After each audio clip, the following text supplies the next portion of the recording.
when Ontario says no to Washington. No gunfire needed, no breakup announcement, just a $20 billion contract was enough to make all of America flinch. Batteries produced in Ontario won't be headed to Detroit, but will instead board ships bound for Rotterdam. The electricity that once powered Michigan now comes with an added 25% surcharge. And for the first time in decades, Canada didn't choose the White House as its first stop, but the Élysée Palace. This is no longer a story about tariffs. This is the beginning of a quiet but profound restructuring. Canada is moving out of America's orbit. Ontario turns away. When the sound of excavators echoed across the once quiet land in St. Thomas, Ontario, no one expected that noise to be the clearest declaration Canada had sent to the U.S. since World War II. Not in a summit meeting, not through a diplomatic statement, but through action, cold, precise, and full of strategic weight. That's where one of North America's largest electric vehicle battery factories will rise, valued at $20 billion, invested by Volkswagen. But what left Washington speechless wasn't the number. It was the direction. 100% of the battery output will be shipped directly to Europe. Not a single unit will be kept for the U.S. The flow of trade has reversed, not heading south as it had for a century, but eastward across the Atlantic.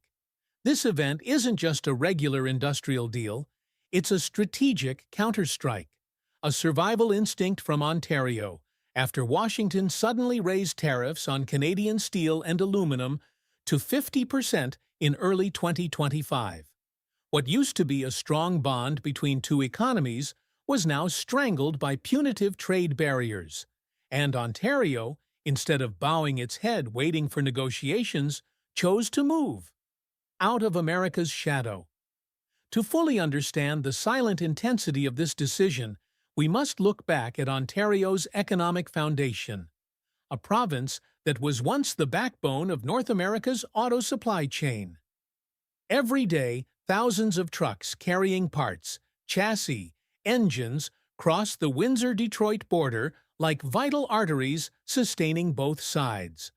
For a long time, Ontario and U.S. industrial states like Michigan and Ohio were seen as one seamless manufacturing entity. But that so-called economic alliance began to fracture not because of betrayal, but because of carelessness and arrogance. Washington, under internal political pressure, chose to increase tariffs to protect American jobs, forgetting that its most loyal partners were holding the keys to its own supply chain survival. To Ontario, that tariff wasn't just an economic blow. It was a cold message that trust no longer had value. And when trust is gone, the market is no longer a partner. It becomes a risk. Ontario's pivot to Europe is a wise reflex, choosing stable partners, clear policies, and long-term commitments. Volkswagen didn't just bring massive investment, it brought a solid promise that every battery produced in St. Thomas would go to a market that needs them without fear of political interference. What stands out most is America's silence. No apology, no reconciliation gesture. Washington remained quiet, as if losing a multi-billion-dollar partner was acceptable. But Ontario didn't wait. They didn't complain, didn't react loudly in the media. They just acted. And that is what makes this rift scarier than any crisis. There's no explosion, just quiet fractures spreading through the heart of an alliance. In St. Thomas, thousands of workers are being retrained to meet European labor standards. Transport infrastructure is being upgraded to connect with Quebec and Halifax ports, instead of the old routes to Buffalo and Detroit. Even the factory's design won't follow North American standards, but green EU standards. Ontario isn't just pivoting, it's rewriting its economic identity. No one says it aloud, but everyone knows. This handshake between Ontario and Europe isn't just a deal, it's a declaration that Canada, or at least Ontario, no longer sees the U.S. as automatic. In a world where trust is no longer a free asset, choosing a partner becomes a political act. And Ontario, with every dollar, every battery, every shipment across the ocean, is sending a clear message. We're not turning our backs, but we're not waiting either. Because some relationships don't end in a fight. They just quietly drift away. When electricity becomes leverage. There was something Americans once thought would always flow unconditionally across the northern border: electricity. That invisible form of energy had long been the silent lifeblood sustaining millions of daily activities and industrial operations in states like Michigan, New York, and Vermont. It wasn't as loud as a summit, nor as visible as a diplomatic mission, but it stood as the clearest symbol of trust and mutual dependence between Canada and the U.S. for decades, until Ontario decided to put it on the negotiation table. In early 2025, in a movie both unexpected and calculated, the Ontario government announced a 25% surcharge on all electricity exports to the U.S. No prior warning, no big press conference, just a short statement, but enough to throw energy dispatch centers in Detroit and Albany into alarm mode. The fear didn't come from the rate itself, but from the shift in the logic of the relationship. Ontario no longer saw energy as a friendly gift, but as a strategic instrument. The truth is, they could have done it long ago. Ontario possesses one of the world's cleanest and most stable energy grids, with nuclear, hydroelectric, and wind plants spread across the province. For years, this surplus power had been exported to the U.S. as part of a cross-border cooperation agreement. But Washington, when choosing to tax Canada as if punishing a rival, forgot that its own energy foundation was wired to a partner. In Michigan, nearly 30% of imported electricity originates from Ontario. It's the power that keeps hospitals running, air conditioners on during extreme summer heat, and auto assembly lines from stalling. In New York, the northern grid relies on Canadian supply to maintain stability during outages. It's no coincidence that after Ontario's surcharge announcement, major cities like Buffalo and Rochester immediately activated backup generators typically reserved for natural disasters. That silent emergency was something Washington had never prepared for. Because to many Americans, Canada had always been the easygoing friend, not one to complicate things, take offense, or demand too much.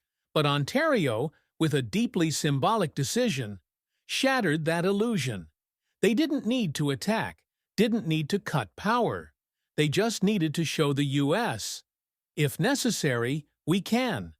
In reality, Ontario never threatened a total cutoff, but with every kilowatt-hour now carrying an extra charge, they were sending a clear message. The relationship is no longer assumed, it is conditional. And if those conditions, trust and mutual respect, no longer exist, then powering America is no longer a given responsibility. The American response, at least publicly, didn't come from politicians, but from the basements of government buildings. In New York, emergency response plans were pulled out as if for a major blizzard. In Michigan, auto industry executives held quiet internal meetings to ask, "Will the lights still be on next quarter?" That silent anxiety is the true cost of losing an ally, not through war, but through complacency.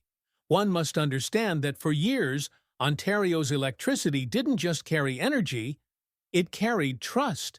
It was a symbol of a special relationship, shared risks, mutual aid in crisis, and joint progress.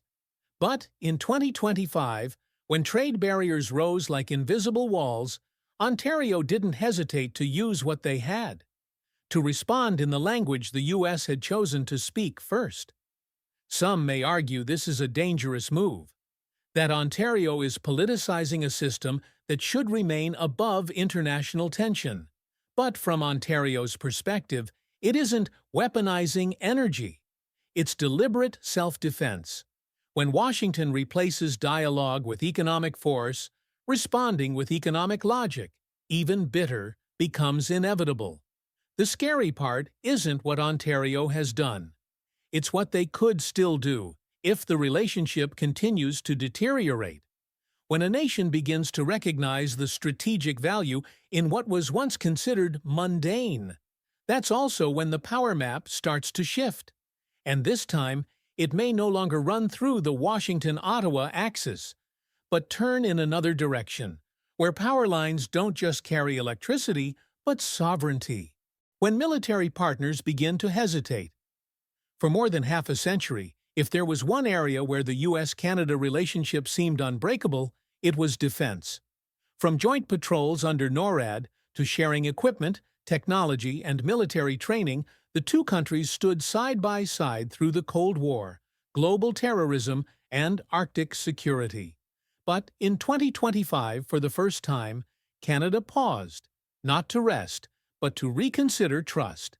In March, when Prime Minister Mark Carney chose Paris instead of Washington for his first official state visit, diplomats may have already sensed a shifting wind. But it wasn't until Ottawa officially announced the suspension of its $19 billion F-35 deal with the U.S. that all doubt turned to certainty. Canada no longer saw military procurement from the U.S. as a given. This wasn't a budgetary move. It wasn't because Canada wanted to save money. In fact, Ottawa was planning to increase defense spending to meet NATO requirements. The issue was this: strategic trust, once considered immutable between the two allies, had fractured. This event followed a series of trade tensions between the two countries, culminating in the U.S. imposing 50% tariffs on Canadian steel and aluminum, essential materials in weapons and military equipment manufacturing. From Ottawa's perspective, the question became clear. Why continue depending on a partner willing to punish you even while sharing the same military alliance? Meanwhile, European defense firms like Dassault, France, and Saab, Sweden, quickly moved into the gap. They offered not only advanced aircraft like the Rafale and Gripen, but also willingness to share technology, allowing Canada partial control over its own production, something Washington had always refused. For a nation aiming to reduce dependence and increase domestic defense capabilities, that offer was not just attractive, it was strategic. Moreover, the lessons from post-COVID supply chain crises and the Ukraine conflict forced countries, including Canada, to rethink the meaning of defense security. It was no longer just about weapons and radar, it was about stability in accessing technology, components, and the ability to control one's own military fate. And if the U.S., amid trade tensions, could disrupt vital raw material flows, who's to say Washington wouldn't do the same with a weapons contract? The F-35 suspension sent shockwaves through defense circles, not only because of its financial scale, but because it was symbolic, the symbol of a Canada once loyal to the U.S. defense ecosystem, now stepping out to test the role of an independent player. It was also a test for the U.S. itself. Was it still worthy of being called an irreplaceable partner? The Pentagon's response was cautious, but couldn't hide its unease. They knew that losing Canada meant more than losing a customer. It meant losing a voice within NATO's strategic structure. As Europe boosts its own defense capabilities, Canada's pivot toward EU partners isn't just substitution, it's realignment. And that's why this story doesn't stay within US-Canada borders. It sends a signal to the entire Western world. Strategic trust is not a permanent asset. It must be sustained with fairness, mutual respect, and aligned long-term vision. When the U.S. chooses unilateralism, protectionism, and policy volatility, it doesn't just lose contracts, it loses leadership. In Ottawa, defense analysts have begun discussing a multipolar defense ecosystem, where Canada can maintain ties with the U.S. while strengthening links with Europe, and even developing key strategic sectors on its own. What was once unthinkable is now being written into policy. No one says Canada will abandon the U.S. overnight, but clearly, absolute dependence is gone. And that, coming from a once loyal, trusting ally like Canada, is the sternest warning Washington has ever received. Not with weapons, not with resolutions, but with deliberate silence. When currency changes course. If electricity is what quietly flows across borders, then investment capital is an even more silent current, but one with the power to shift an entire economy. In 2025, while Washington scrambled with tariffs and domestic political defenses, suitcases of money from Europe quietly landed in Toronto, Thunder Bay, and Windsor. No national flags were raised, no ceremonial fanfare, but it was clear. The euro had begun to replace the US dollar in Ontario's economic revival. The spark didn't come from a treaty, but from a €500 million green hydrogen project in Thunder Bay, funded by a German renewable energy investment fund. This project wasn't something Europe would have prioritized before. In the past, that money would have gone to Texas or California, places with favorable climates and strong ties to the U.S. But 2025 was different. As the U.S. became increasingly unstable and unpredictable, Ontario, with institutional stability and clean resource potential, became the ideal destination for investors seeking peace of mind. No one says it out loud, but everyone knows. Investors hate surprises. And if every U.S. administration change brings a policy reversal, then Ontario is the place where there are no surprises. The provincial government remains committed to green development, respects labor standards, and, most importantly, doesn't play the game of changing rules midway. In that environment, euros pour in like water, but a selective, strategic stream. And it doesn't stop at energy. Europe has stepped into Ontario's battery and EV industries. Companies from the Netherlands, Germany, and Norway aren't just building factories, they're building ecosystems. From production lines to research centers, to logistics systems connected directly to Quebec and Halifax ports. This means everything produced in Ontario no longer needs to pass through the U.S. No need for permission, no fear of mid-route tariffs. This full self-sufficiency is transforming the very nature of investment. If Canada once was seen as a satellite of the American market, Ontario now becomes an independent hub, where European businesses can operate entire value chains without relying on Washington. And that's exactly what makes corporations like BASF, Varta, and Stellantis feel secure. When working with Canada, they don't need to glance at the White House to guess its mood. Capital doesn't just bring technology, it brings habits. New projects in Ontario are no longer priced in US dollars, but in euros and yen. Long-term contracts in energy, batteries, and transportation now default to currencies untied to the U.S. Federal Reserve. This isn't a shock. It's a quiet but thorough transformation. The U.S. dollar hasn't been thrown off the table, but clearly, it's no longer the default card. And what about Canada's big investment funds? They're voting with their money, too.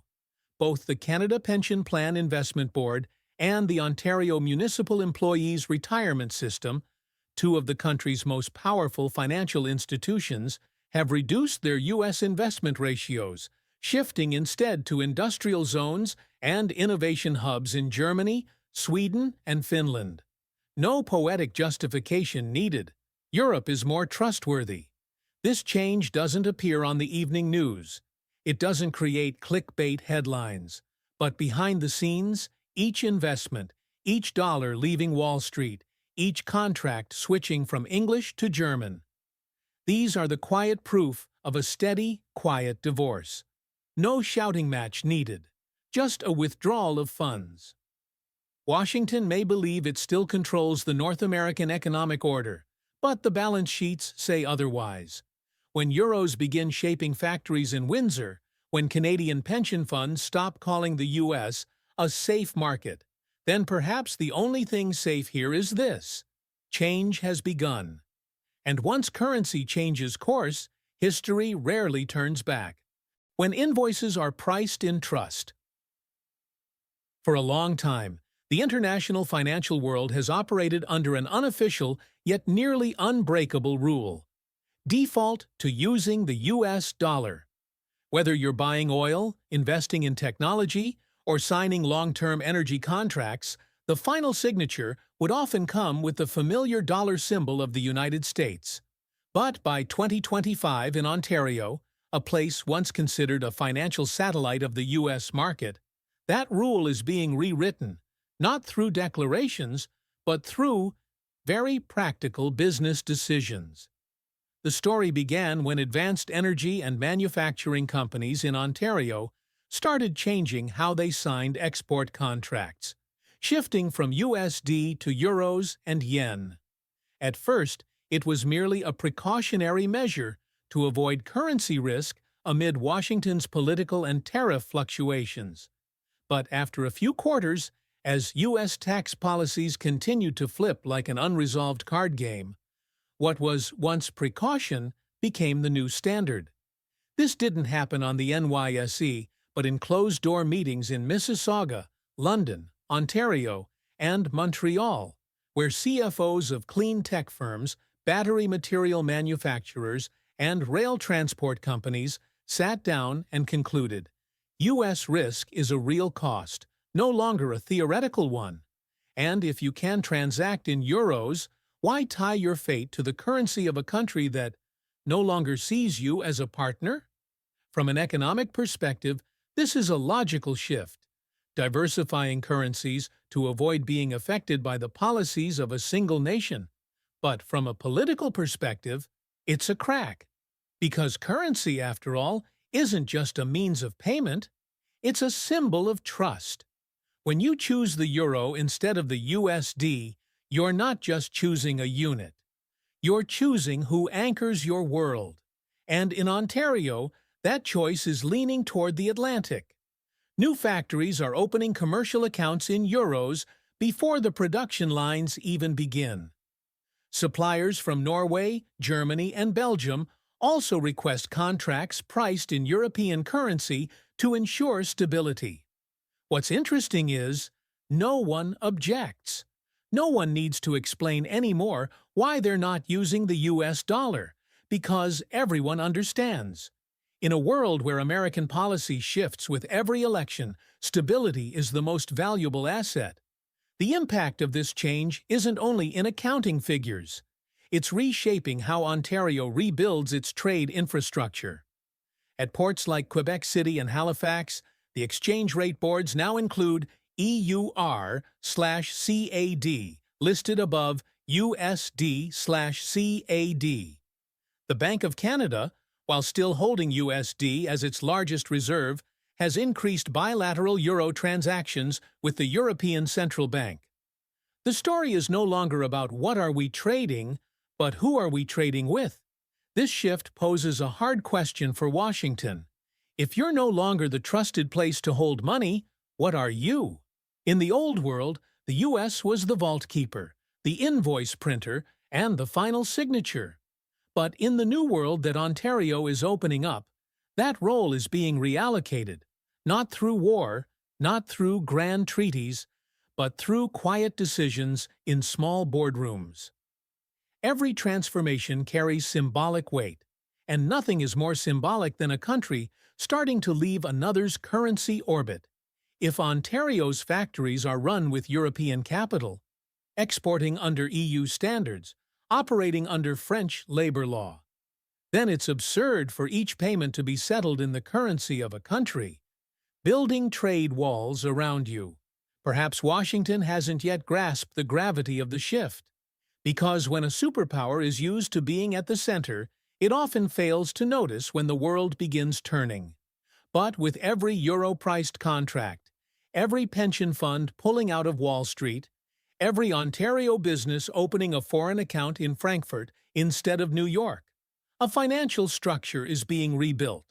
Ontario hasn't declared exit from America, hasn't rejected the USD, hasn't lowered any flags. But clearly, they're sending a message. We no longer entrust our financial destiny to a nation that sees us as a risk to be managed. And to investors, that speaks louder than any official rejection ever could. Sometimes, strength doesn't lie in saying no. It lies in stopping the signature. When infrastructure refuses to head south, along the wide-open roads of southwestern Ontario, where trucks once crowded toward the Windsor-Detroit border, new signs are now appearing, pointing toward the port of Halifax, toward container ships bound for Europe, toward a future no longer dependent on distribution hubs in Illinois or Ohio. No fanfare, no protests, no declarations, just roads quietly changing direction. This is the clearest proof of what economic reports often only theorize. Canada is no longer building infrastructure to serve the U.S. From factories to ports, from railways to power lines, from EV battery supply chains to a new logistics system designed for EU standards, Ontario is restructuring its entire physical landscape to align with Europe, not its southern neighbor. Take the small city of St. Thomas, now home to a $20 billion Volkswagen battery plant under construction. In the past, products from Ontario were packaged and quickly transported to auto assembly plants in Michigan or Indiana. But for this project, the entire logistics process is designed to head toward the Atlantic ports, through a new rail network to Halifax, and from there shipped directly to Hamburg, Rotterdam, or Zeebrugge. No longer routed through the U.S., no customs clearance in Detroit required. This seemingly minor adjustment, just a shift in transportation route, is actually a major strategic declaration, because infrastructure long ago stopped being just a means for vehicles to move. It is a direct reflection of geopolitical alignment. Who you build roads toward, that's who you're choosing to stay connected with. And Ontario, clearly, is building toward someone else. The change doesn't stop at the physical level. It's embedded in technical standards. Ontario's new factories, from battery production to wind turbines to semiconductors, are all being designed to meet EU standards, from emission measurements, labor regulations, to product design. This means the goods produced here require no adjustment when entering the German or French market, but may need certification if they're sold into the U.S. A reversal of logic. Ontario is now EU compliant, and America is the market that must adapt. Even the operation of logistics centers is shifting. New warehouses in Windsor and London, Ontario, are now fitted with Dutch-coded logistics and monitoring systems, integrated directly into the European freight network. This allows companies in Stuttgart or Eindhoven to track their products from the Canadian assembly line to the European port, without ever passing through a single U.S. checkpoint. At this pace, Ontario is quickly becoming Europe's Atlantic gateway in North America. While U.S. states like New York and Michigan still wrestle with outdated infrastructure and unpredictable tax policies, Ontario is pouring investment into high-speed rail, automated container ports, and green integrated factories, all built on a very clear principle. The U.S. is no longer the center. This raises a critical question. If infrastructure, which takes decades to plan, fund, and build, is already pointed elsewhere, can policy easily change course? The answer is likely no. Once a province has invested its money, land, and workforce to create a system aligned with another partner, the relationship with the U.S., even if it warms up, is unlikely to return to its old form. No one tears up a road just to turn back. And here, the scariest part isn't the noise of change. It's the silence of response. Washington hasn't reacted. No U.S. ambassador has publicly expressed concern. No special delegation has flown to Toronto to renegotiate the supply chain model. The highest price America is paying is perhaps not lost market share, but lost presence. Ontario once served as the corridor between America and the rest of the world. But now that corridor leads to another door. A door labeled Europe, where container ships from Quebec will dock into a harbor of expectation, not from customers, but from partners who truly want to listen. When Ontario's pivot becomes a national push. Ontario may have fired the first shot, but its echoes have now reached British Columbia in the west and Quebec in the east. At first, people thought the pivot toward Europe was just a temporary reaction from a province wounded by U.S. tariff policies. But when containers from Halifax ports began leaving Canada without ever crossing the southern border, when defense and energy contracts started being written in French and German instead of Washington-style English, one thing became clear. Ontario is no longer alone. In Quebec, where cultural and political identity has long stood apart, the turn toward Europe is not just an economic calculation, it is an assertion of self. The ports of Montreal and Quebec City, already with historic trade ties to France and Belgium, are being further energized by waning trust in the U.S. market. The logistics network serving the Atlantic economy is expanding. Green tech companies in Laval and Trois-Rivières are now seeking partners from the Netherlands and Scandinavia, no longer needing approval from California or Massachusetts. As for British Columbia, Canada's gateway to the Pacific, its response is more pragmatic. The province has watched Ontario attract billions in European investment without going through the U.S., and the question naturally arises, why can't we do the same with Asia? Thus, a series of quiet negotiations began with Japan, South Korea, Singapore, and even India. Not to find markets for existing goods, but to design entirely new supply chains with no need for U.S. intermediaries. What's striking is that no federal authority has publicly encouraged this restructuring. No calls for separation have been made from Ottawa, but neither has there been any effort to stop it. Because, deep inside Prime Minister Mark Carney's cabinet, one truth has been acknowledged. Trust in American stability is no longer strong enough to build long-term strategy. And if provinces are looking to pivot, the central government might as well clear the path. It's no coincidence that Prime Minister Carney's first official visit in 2025 was to Paris, not Washington. It's no coincidence that Canada's Ministry of Defence held its first strategic forum with Saab in Sweden and Dassault, France, without Lockheed Martin. It's no coincidence that in international economic forums, Canadian delegates consistently repeat the phrase, predictable bilateral partners, a not-so-subtle euphemism for avoiding the word United States. This doesn't mean Canada is ready to cut ties with the U.S., but it does point to something far more unsettling than a public rift, a silent divorce. No declarations of separation, no bold press releases, just contracts no longer being signed, flights no longer stopping at JFK, and capital from CPPIB, Canada Pension Plan Investment Board, no longer flowing into Wall Street, but quietly shifting toward Frankfurt and Copenhagen. And like any historical restructuring, once a precedent is set, it spreads quickly. Ontario has laid the groundwork. Quebec is walking steadily. British Columbia is branching off in its own direction.